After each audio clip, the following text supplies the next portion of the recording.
I'm joined by Republican Congressman Tim Burchett of Tennessee. Congressman, as always, thanks for hopping on with me, sir.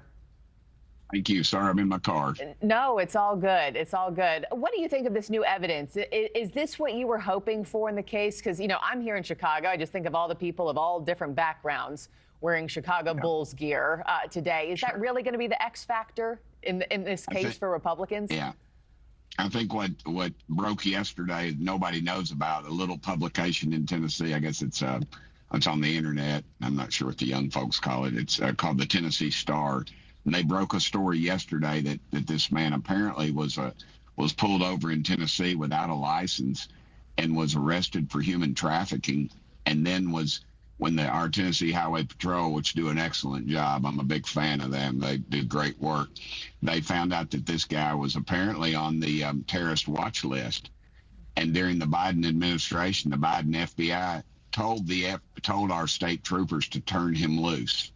Now, I think we ought to do some research on that. It's called the Tennessee Star, and they do excellent work. And so there's a lot more to this guy than meets the eye. I stand with the White House. I think he's MS-13, and I think that they got the goods on him. And I don't know how many people out there are claiming that he is the most upstanding citizen, but if you got the DOJ saying that this was a mistake, you have the Supreme Court saying, White House, okay, facilitate his return back to the United States. Do you want this to be the hill that President Trump dies on? I mean, are you worried about, okay, you win this battle, but you lose the war in the end, sir?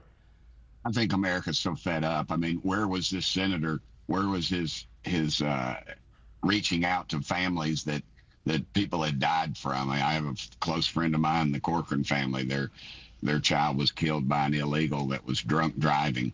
You know, these people should never be here. Now, what the left is saying, oh, they need due process. What they're wanting is every one of them gets a trial. Now, that will take years, and it will never, ever happen for the tens of thousands of illegals that are here.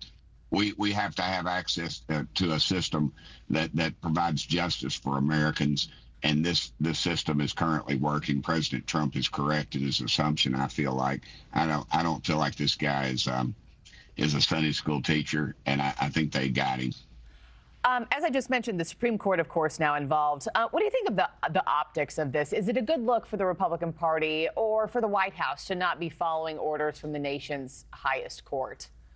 Well, the White House currently it's out of their hands. I mean, does our Supreme Court have say so over a president in another country? That's where we're at now, regardless of if a mistake was made or not. I don't think it was. I think this is just the start of the Democrats picking this thing apart, bringing these illegals back into the country. I think they've totally missed the boat. They're not reading the room on what's going on in this country. The crime, we're sick of it. 20 million people that we know of that are in this country illegally. I just don't buy it. And these folks this MS-13 are the bad of the worst of the worst.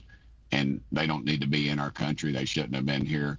And justice in other countries is different. But they sent him back to his own country, though. That's the thing everybody ought to realize. He's back in his own country. And our courts are saying that we have to bring him back to our country, and he's here illegally. And let me ask you about sending him back to El Salvador. You and I, sir, we talk a lot about federal fumbles and unnecessary spending. You got Senator Chris Van Hollen of Maryland, who just traveled to El Salvador, but his request to meet with Abrego Garcia was denied.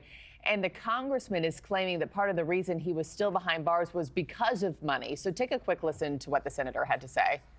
The Trump administration is reportedly going to pay the government of El Salvador up to $15 million to house people sent from the United States. There are going to be a lot of members of Congress that will clearly be unwilling to spend money to keep people like Kilmar Garcia in CCOT.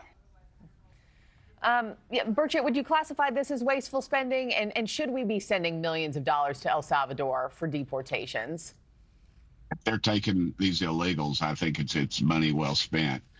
Thanks for watching, everybody. Go to joinnn.com to find NewsNation on your television provider. Also, don't forget to click that red subscribe button below to get more of NewsNation's fact-driven, unbiased coverage.